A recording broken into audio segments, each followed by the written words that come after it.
नमस्कार दोस्तों, आज की इस कहानी में आप लोगों का स्वागत है।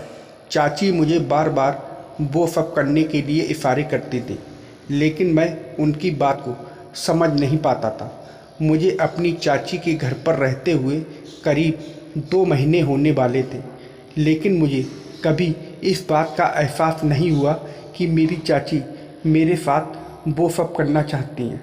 दरअसल मैं अभी पिछले महीने ही 19 साल का हुआ था, तो मुझे वो सब करने के बारे में उतना पता भी नहीं था। चाची मुझे अपने साथ वो करने के लिए बार बार मौका दे रही थी, लेकिन वो मुझसे क्या चाहती थी मैं इस बात से बिल्कुल अनजान था। लेकिन जैसे जैसे वक्त बीत रहा था, उसी के साथ मुझे चाची के बारे में पता चल जाता है। ऐसे ही एक दिन जब हम दोनों घर में अकेले थे, तो चाची मुझसे बोली, सोनू अब तो तुम जवान हो गए हो, क्या तुम्हारा वो करने का मन नहीं करता? मैंने कहा, चाची आपकी बात मैं समझा नहीं। तो चाची बोली, तुमने वह वाली मूवी देखी है जिसमें वो सब होता है? मैंने कहा, कौन सी मूवी? तो चाची बोली, तुम मेरे साथ मेरे कमरे में चलो, तुम्हें वो वाली मूवी दिखाती हूँ। मुझे सब पता था कि चाची मुझसे किस मूवी के बारे में बात कर रही हैं, लेकिन मैं उनके सामने बिल्कुल अनजान बनकर था। उसके बाद चाची मुझे अपने कमरे में लेकर गई। वह बोली, चलो जल्दी से, मैं तुम्हें वो वाली मूवी दिखा दूँ, नहीं तो तुम्हारे चाचा आ जाएंगे तो हम मूवी नहीं देख पाएंगे। जब मैं चाची के साथ कमरे में गया तो चाची अंदर के दरवाजे की कड़ी लगा दी। उसके बाद वह मुझे अपने साथ बेड पर बैठा ली। फिर वह अपना फ़ोन निकाली और उसमें एक वीडियो चला के मेरे सामने दिखाने लगी।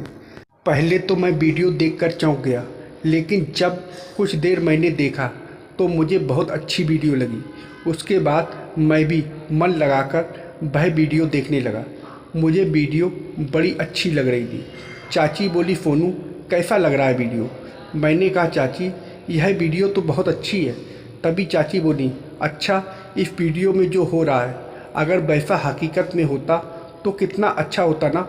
मैंने कहा, चाची यह सब सिर्फ मूवी में हो सकता है, लेकिन हकीकत में नहीं, और वैसे भी मूवी में तो आधा से ज़्यादा झूठ होते हैं। चाची बोली, चलो अच्छा मान लो अगर तुम्हें वो करने का मौका मिले तो क्या करोगे? मैंने कहा, चाची अगर यह मौका मुझे सच में मिले तो मैं ज़रूर करूँगा, लेकिन मैं करूँगा किसके साथ? तो चाची बड़ी धीमी आवाज़ में बोली, मैं किस लिए हूँ? मैं चाची को देखने लगा। तभी चाची बोली, क्या हुआ, तुम्हें यह सब अच्छा नहीं लगता? मैंने कहा, चाची यह सब अच्छा किसको नहीं लगेगा, लेकिन तुम और मैं। तो चाची बोली, हाँ क्यों? तुम चाहो तो मैं तुम्हारे साथ यह सब कर सकती हूँ। मैंने कहा, वह सब तो ठीक है, लेकिन यह सब अगर चाचा जान गए तो क्या होगा? चाची बोली, तो क्या हुआ, हम कुछ गलत काम थोड़ी कर रहे हैं, और जब उन्हें पता चलेगा तब देखा जाएगा। लेकिन यह सोचो हमें मज़ा कितना आएगा।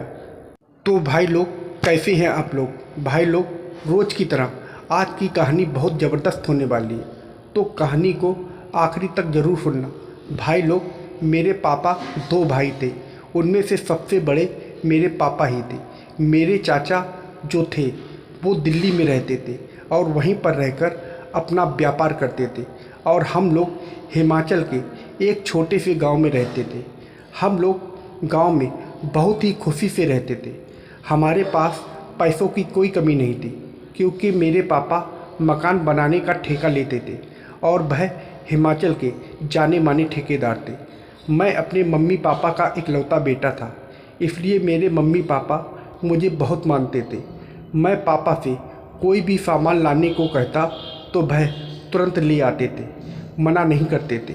हमारा दिन बड़े अच्छे से कट रहा था। फिर एक दिन चाचा का फ़ोन आया। उन्होंने दिल्ली में एक लड़की से शादी कर ली थी। जब यह बात पापा को पता चली तो वह चाचा को डांटने लगी। पापा ने यहाँ तक कह दिया कि आज से तेरा मेरा रिश्ता खत्म, और आज के बाद गांव में भी तेरे लिए कोई जगह नहीं है। इतना कहकर पापा ने फ़ोन रख दिया। फिर धीरे धीरे करीब 3 साल बीत जाता है, और इस बीच पापा ने चाचा से एक बार भी बात नहीं की थी। लेकिन चाचा मेरे पास फ़ोन करके बराबर हालचाल पूछते थे। वो जब भी फ़ोन करते थे तो एक बात ज़रूर पूछते थे कि भैया कैसे हैं। ऐसे ही एक दिन चाचा का फ़ोन आया तो मैंने फ़ोन उठाया। फ़ोन पर किसी औरत की आवाज़ थी तो मैं तुरंत समझ गया कि मेरी चाची होंगी। मैंने उनको नमस्ते किया। चाची मेरा हालचाल पूछी। करीब आधे घंटे तक हमारी बात होती रही। तभी चाची बोली, सोनू तुम तो बड़े क्यूट लगते हो। मैंने कहा चाची अभी तक तो तुमने मुझे देखा ही नहीं है तो तुम्हें कैसे पता कि मैं क्यूट हूँ। तो चाची बोली, मैंने फेसबुक पर तुम्हारी फ़ोटो देखी है। तभी मुझे याद आया कि मैंने अपने फेसबुक पेज पर कुछ फ़ोटो डाल रखी है। मैंने कहा चाची तुम फेसबुक चलाती हो? तो चाची बोली हाँ। उसके बाद कुछ देर बात करने के बाद हमने फ़ोन रख दिया।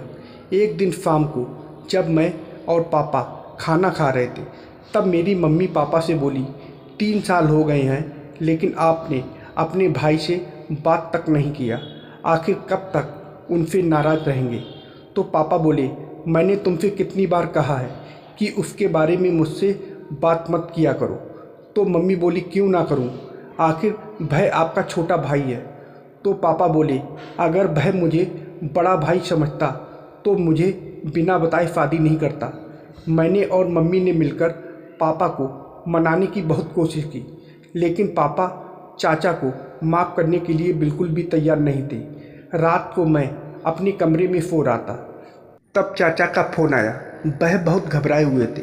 जब मैंने उनसे बात की तो वह कह रहे थे कि तुम्हारी चाची सीढ़ियों से फिसल कर गिर गई हैं और उसके सिर में बहुत गंभीर चोट आई है। डॉक्टर का कहना है कि जल्द से जल्द ऑपरेशन करना होगा, नहीं तो उसको बचाना मुश्किल है।